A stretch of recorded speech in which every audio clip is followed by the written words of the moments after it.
नमस्कार, स्वागत है आप सभी का। आप देख रहे हैं हाई अलर्ट। आपके साथ मैं हूं राजीव ढोंडियाल। शुरुआत हाई अलर्ट की आज बड़ी खबर से करेंगे। सहारनपुर से ये बड़ी खबर मिल रही है, बड़ा दर्दनाक हादसा हुआ है सहारनपुर में। दिल्ली देहरादून नेशनल हाईवे पर एक बड़ा हादसा हुआ है। टाटा मैजिक के परखच्चे उड़ गए। ड्राइवर की मौत की इस वक्त सूचना मिल रही है। गाड़ी काट कर मृतक ड्राइवर के शव को बाहर निकाला गया है। सड़क हादसा हुआ है, बहुत बड़ा सड़क हादसा हुआ है। बिहारीगढ़ के सुंदरपुर चौक के पास में यह हादसा हुआ है। तस्वीरें हम आपको धुंधली करके इसलिए दिखा रहे हैं क्योंकि ये तस्वीरें आपको चौंका सकती हैं, विचलित कर सकती हैं, और हमारा मकसद आपको विचलित करना कतई नहीं है। इसीलिए इन तस्वीरों को हम धुंधली करके आपको दिखा रहे हैं। ये तस्वीरें आई हैं सहारनपुर से सामने। ये दिल्ली देहरादून नेशनल हाईवे है। इस हाईवे पर ये जबरदस्त तेज रफ्तार के कारण प्रथम दृष्टया से बताया जा रहा है कि हादसा हुआ होगा। टाटा मैजिक के परखच्चे उड़ गए, पूरी तरह से क्षतिग्रस्त। इतने बुरे हाल थे आगे से कि गाड़ी को काटना पड़ा आगे से। उसके बाद जो भीतर ड्राइवर जो बुरी तरह फंसे हुए थे, उनका शरीर फंसा हुआ था, बाहर निकाला गया है। पुलिस मौके पर पहुंचे, आसपास लोगों की भीड़ जुट गई। सहारनपुर की ये तस्वीरें सबसे पहले आपको एबीपी गंगा दे रहा है। बलराम पांडे हमारे संवाददाता और ज्यादा जानकारियों के साथ जुड़ गए हैं। बलराम, कितना नुकसान हुआ है, कितनी क्षति हुई है और हादसे के कारण क्या रहे? देखिए राजीव, अगर बात करें हादसे की वजह, तो ये तेज रफ्तार रही है। ये सहारनपुर का सुंदरपुर चौक है जहां पर ये जबरदस्त हादसा हुआ है। ये ब्रेड से लदा हुआ एक टाटा मैजिक था और चालक की मौके पर ही मौत हो गई है। सूचना मिलने पर जो बिहारीगढ़ पुलिस है वो वहां मौके पर पहुंची है और बॉडी को पोस्टमार्टम के लिए भिजवाया गया है। और बताया जा रहा है कि जो चालक है उसके परखच्चे उड़ गए हैं, इतनी जबरदस्त टक्कर थी। तो कहीं ना कहीं जो तेज रफ्तार का कहर है एक बार फिर सहारनपुर में देखने को मिला है। लेकिन पुलिस का कहना है कि पूरे मामले की जांच की जा रही है, अगर कोई और कारण होगा तो उससे भी कार्रवाई की जाएगी। लेकिन शुरुआती जांच में अभी यही पता चल रहा है कि जो मैजिक था उसमें ब्रेड लगी हुई थी और काफी स्पीड से आ रही थी, जिसकी वजह से वो टकरा करके जो मैजिक थी वो पलटी है और उसी में दबने की वजह से जो ड्राइवर था उसकी मौत हो गई। यानी कि बलराम, टक्कर नहीं हुई आमने सामने की, ये पलटी है तेज रफ्तार होने की वजह से, अनियंत्रित होकर। जी जी जी जी, आपका बलराम इस तमाम जानकारी के लिए धन्यवाद। तो ये तेज रफ्तार की वजह से हादसा हुआ है। तो रफ्तार हमेशा नियंत्रित होनी चाहिए। रफ्तार जहाँ नियंत्रित होती है तो जिंदगी आगे बढ़ती है, फलती फूलती है। लेकिन जहाँ आपके काबू से बाहर ही रफ्तार चले गई तो वो आपको कहीं और पहुंचा देती है। और यही यहाँ पर भी हुआ, सहारनपुर की इस घटना में हुआ है। जिंदगी खत्म हो गई है तेज रफ्तार की वजह से। सड़क पर गाड़ी चलाएं, नियंत्रित चलाएं, स्पीड कंट्रोल में रखें। ओवर स्पीडिंग जानलेवा है, चाहे आप कितने ही अच्छे ड्राइवर क्यों ना, कितनी अच्छी गाड़ी क्यों ना चलाना जानते हैं। खबर कन्नौज से, यहां पर भी भीषण हादसा हुआ है। 5 गाड़ियां टकराई हैं। 5 गाड़ियों के टक्कर हुए, हादसे में 4 लोगों के गंभीर रूप से घायल होने की सूचना इस वक्त मिल रही है। ये जानकारी एबीपी गंगा आपको दे रहा है। कन्नौज में हादसा हुआ है। एक की हालत नाजुक बताई जा रही है क्योंकि 4 गंभीर रूप से घायल है, जिसमें से एक की हालत नाजुक है। रेफर किया गया कानपुर। नेशनल हाईवे 91 पर हादसा गड्ढे के चलते हुआ है। गड्ढा, सड़कों पर गड्ढा, और सड़कों पर गड्ढों की वजह से हादसे पहले भी होते चले आए हैं। इन जिंदगियों पर जो आज खतरा मंडरा रहा है, ये इन गड्ढों की वजह से मंडरा रहा है। जो सड़कों पर जिनको लेकर यह दावा किया गया था कि गड्ढा मुक्त सड़कें होंगी उत्तर प्रदेश में, लेकिन क्या वाकई ऐसा है? नहीं, ऐसा नहीं है। ये गड्ढे आज भी निमंत्रण दे रहे हैं हादसों को। हमने देखा था कि ग्रेटर नोएडा में भी कुछ ऐसा हादसा हुआ था कि बरसात हुई और गड्ढा में पानी भर गया, और उसके बाद ये लोगों को आभास ही नहीं हुआ कि बड़ा गड्ढा है, और उसके बाद बाइक सवार एक व्यक्ति बाइक समेत गड्ढे में गिर गया था। ऐसे ही एक गड्ढे की वजह से बड़ा हादसा हुआ है। नित्या हमारे संवाददाता इस पर और ज्यादा जानकारी देंगे। नित्या, 4 घायल बताए जा रहे हैं, उनकी हालत इस वक्त कैसी है और 5 गाड़ियां क्या आपस में टकराई थी?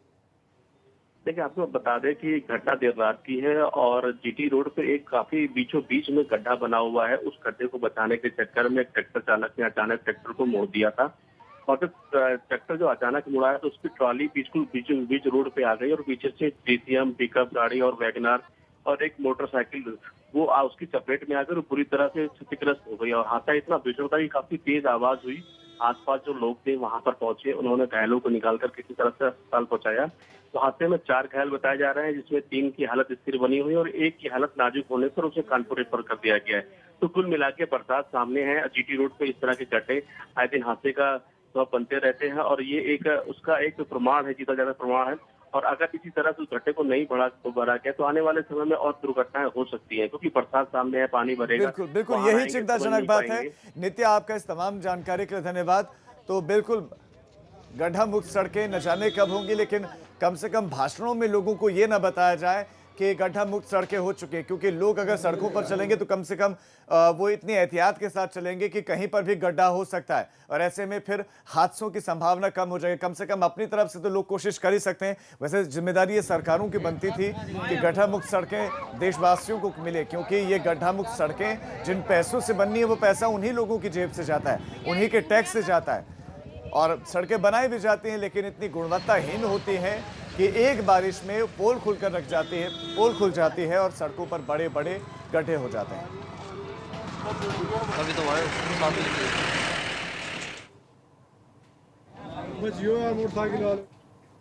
एक और बड़ी खबर है और बड़ी खबर जुड़ी हुई है रफ्तार के कहर से। ग्रेटर नोएडा में भी हादसा हुआ है। ट्रक ने रोड पर खड़े ट्रक को टक्कर मार दी। इससे पहले 2 अलग अलग जगहों की हमने आपको खबरें दिखाई, घटनाएं दिखाई, हादसों की तस्वीरें दिखाई। अब आप ये खबर देख लीजिए और जान लीजिए और समझ लीजिए। ये खबर है ग्रेटर नोएडा की। तेज रफ्तार का कहर देखने को मिला। खड़े ट्रक से जा टकराई एक ट्रक, 2 लोगों की मौके पर ही मौत हो गई। आप अंदाजा लगा सकते हैं कि कितनी जोरदार भिड़ंत रही होगी कि 2 लोग बच नहीं पाए। 2 लोगों की मौत हो गई मौके पर। 3 लोग जख्मी भी हैं, घायल हैं 3 लोग, अस्पताल में भर्ती हैं। तो कुल 5 लोग थे, जिसमें से 2 की मौत हो गई मौके पर, 3 लोग गंभीर रूप से घायल हैं, वो अस्पताल में भर्ती हैं।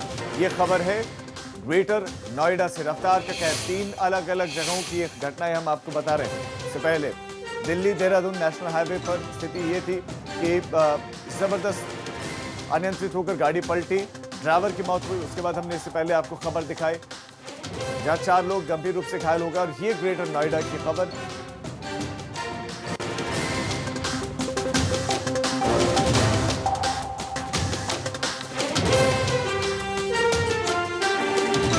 ग्रेटर नोएडा से ही एक और जानकारी।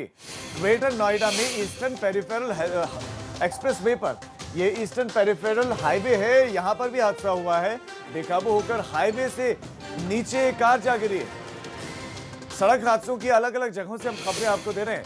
बेकाबू होकर हाईवे से नीचे कार जा गिरी और 4 लोग घायल हुए हैं, अस्पताल में भर्ती हैं। हरिद्वार से पलवल ये कार जा रही थी, लेकिन ईस्टर्न पेरिफेरल हाईवे पर हादसा हो गया है। ग्रेटर नोएडा से 2 हादसों की खबरें हम आपको दे रहे हैं। ये दूसरा हादसा, और ये हादसा तेज रफ्तार और गाड़ी के अनियंत्रित हो जाने की वजह से अभी बताया जा रहा है कि हुआ है। और ईस्टर्न पेरिफेरल हाईवे, तो जो ये हाईवे है इनकी रफ्तार देश के और प्रदेश के विकास के लिए थी कि विकास होगा तेजी से, लोगों का वक्त बचेगा, लेकिन ये लोगों की जिंदगियों को खत्म कर रहा है। यही हाईवे लोगों की जिंदगियों को खत्म कर रहे हैं और इसमें लापरवाही सबसे ज्यादा अगर किसी की होती है तो वो होती है लोगों की और दूसरा सरकारों की, क्योंकि गड्ढे, वो गड्ढे जानलेवा गड्ढे बन चुके हैं।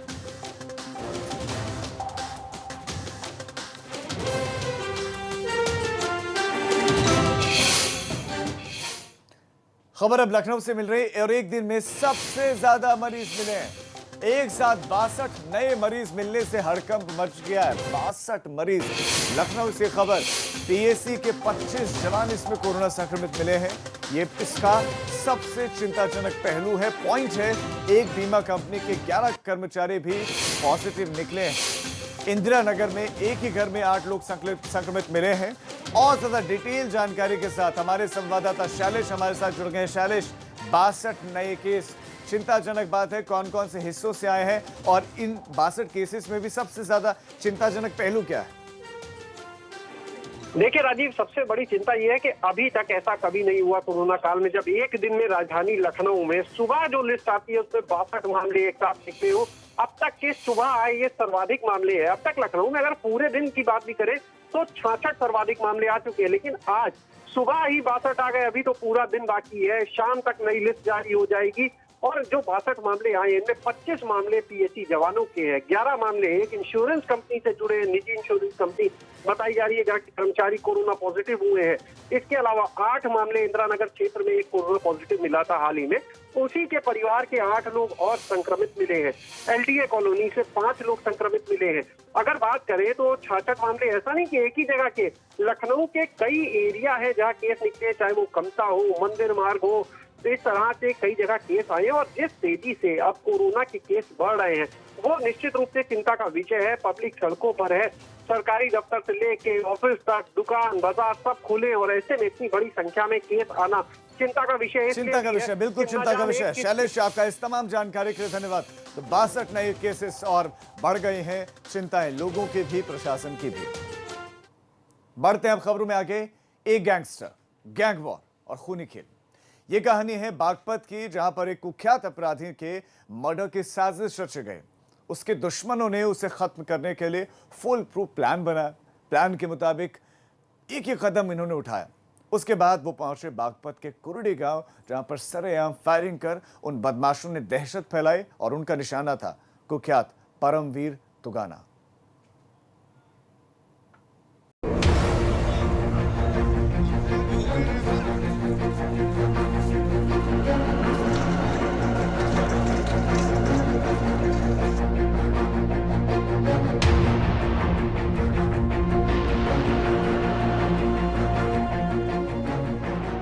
बागपत के छपरौली में गैंग वॉर से दहशत। एक बार फिर बागपत के छपरौली गांव में गोलियों की तड़तड़ाहट ने दहशत फैलाई है।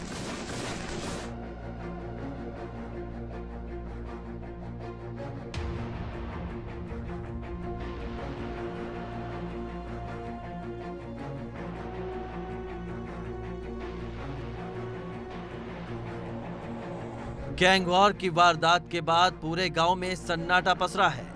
हर शख्स यहां खौफ ज़दा है और चेहरों पर खौफ का मंजर साफ महसूस किया जा सकता है।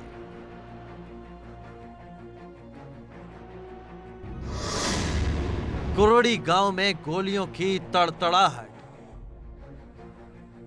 यह सब तब हुआ जब बागपत से सामने आया है एक आतंकी का कनेक्शन। एक तरफ कानून के रखवाले आतंकी सलमान की कुंडली को बागपत में खंगाल रहे थे, तो दूसरी तरफ सूरज ढलते ही कुरडी गांव में गोलियां गूंज रही थीं और इन गोलियों का निशाना था कुख्यात हिस्ट्री शीटर परमवीर तुगाना। कुख्यात परमवीर तुगाना पर हमला। छपरा के कुरडी गांव में 40 से ज्यादा राउंड हुई फायरिंग दिलों में दहशत बनकर बैठ गई है। यहां बदमाशों ने सरेआम खेला है ऐसा खूनी खेल जिसने यहां के बाशिंदों के दिलों में खौफ भर दिया है।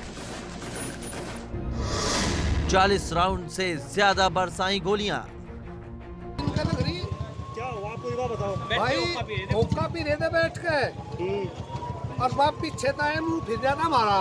अच्छा भाई मारा नहीं, 5 थे 6 थे बबू समझ गया गोली का। कौन थे मारने वाले? मारा नहीं, कौन थे भाई? कौन कौन घायल है? घायल तो हम तो 2 नंगल के दोनों घायल हैं। और का मारा नहीं कौन है भाई घायल? गैंग वॉर की इस तस्वीर ने खाकी के सामने भी बड़ी चुनौती खड़ी कर दी है। कार सवार दर्जन भर हमलावरों ने 1 लाख के इनामी रहे पश्चिम के कुख्यात बदमाश परमवीर तुगाना समेत आधा दर्जन लोगों पर ताबड़तोड़ फायरिंग की। इस हमले में गोली लगने से करीब 5 लोग लहूलुहान हो गए।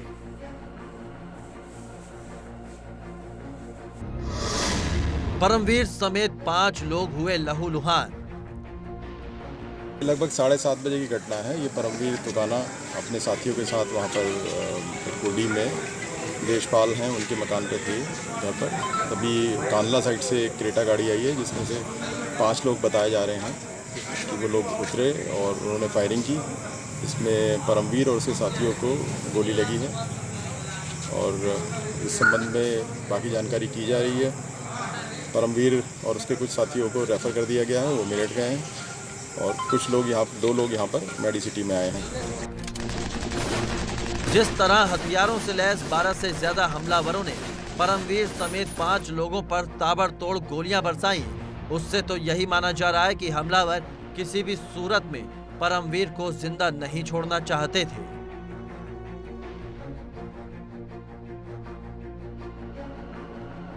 से बात नहीं हो पाई है, अभी वो बात करने की स्थिति में नहीं है। जैसे ही नाम आएंगे। परमवीर कितनी गोली लगी, क्या जानकारी मिल रही है आपको?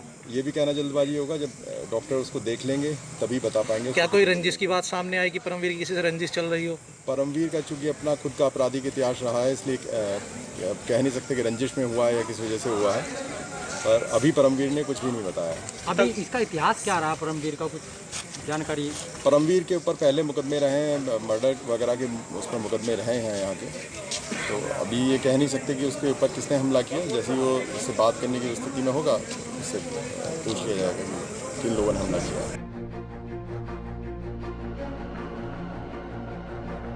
22 जून की देर शाम जब कुख्यात परमवीर तुगाना ग्रामीणों के बीच एक चबूतरे पर बैठा हुआ था, उसके साथ कई साथी भी वहां बैठे हुए थे। इस दौरान हथियारों से लैस होकर 12 से ज्यादा हमलावर वहां पहुंचे और परमवीर को निशाना बनाते हुए ताबड़तोड़ फायरिंग कर दी।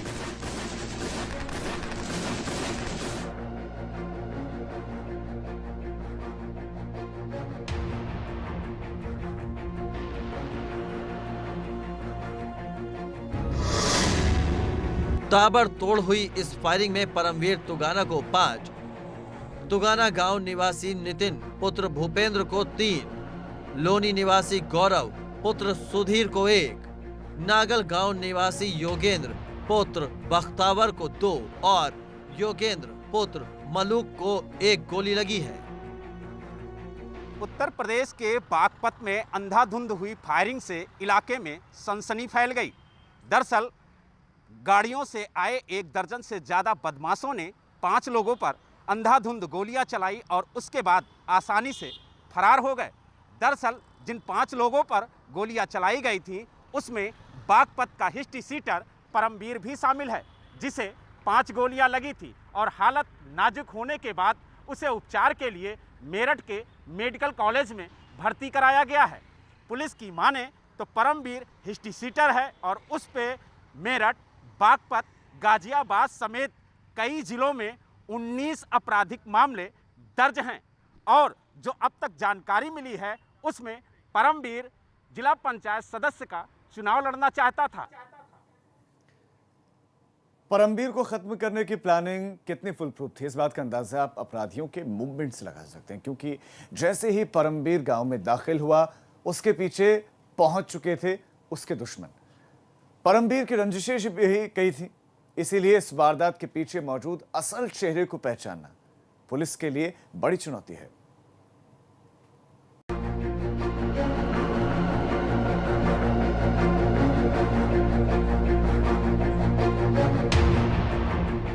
हमलावरों ने यह नहीं देखा कि परमवीर के अलावा उनकी गोलियों का कौन कौन निशाना बन रहा है, क्योंकि शायद उनका मकसद हर हाल में परमवीर की हत्या करना था। वारदात में जिन बदमाशों के खिलाफ मुकदमा दर्ज हुआ है, उनमें 2 सगे भाई कुख्यात सुनील राठी गिरोह के सक्रिय सदस्य हैं। सुनील राठी के परिवार के लोग भी जिला पंचायत चुनाव लड़ना चाहते हैं। हमलावरों में 2 बदमाश मेरठ के करनावल कस्बे के रहने वाले हैं। कुख्यात बदमाश उधम भी करनावल का रहने वाला है। उधम करनावल से परमवीर की पुरानी रंजिश चली आ रही है। यह हो सकता है कि सुनील राठी और उधम करनावल गिरोह के लोग आपस में मिल गए हों और यही वजह है कि सुनील राठी के परिवार से भी कुछ लोग चुनाव लड़ना चाहते थे। इस एंगल से भी पुलिस जांच कर रही है। वहीं परमवीर का कुख्यात अपराधी उधम से भी पुरानी रंजिश चल रही है, लेकिन गोली किसने चलाई और क्यों चलाई, इसकी जांच पुलिस कर रही है। लेकिन जिन लोगों के खिलाफ नामजद एफआईआर हुई है, उनमें से सुनील राठी गैंग के 2 सक्रिय सदस्य भी शामिल हैं और यही वजह है कि पुलिस की जांच सुनील राठी पर आकर रुक रही है। खबर यह भी है कि परमवीर बागपत जिला पंचायत सदस्य का चुनाव लड़ने की तैयारी कर रहा था। यही वजह है कि लोगों से लगातार मुलाकात कर वो अपना संपर्क बढ़ा रहा था। वहीं सुनील राठी के परिवार के लोग भी इस रेस में थे। वारदात में शामिल 2 बदमाश मेरठ के बताए जा रहे हैं, जिनमें से उधम सिंह से उसकी दोस्ती हुई थी। दोनों ने मिलकर कई वारदातों को अंजाम भी दिया था, लेकिन बाद में दोनों के बीच रंजिश हो गई, क्योंकि परमवीर कोई छोटा मोटा अपराधी नहीं था, बल्कि गुनाहों की दुनिया का बड़ा नाम था। अब एक छोटे से ब्रेक के लिए हम रुक रहे हैं, फौरन लौट रहे हैं। आप देखते रहिए एबीपी गंगा, खबर आपकी, जुबान आपकी।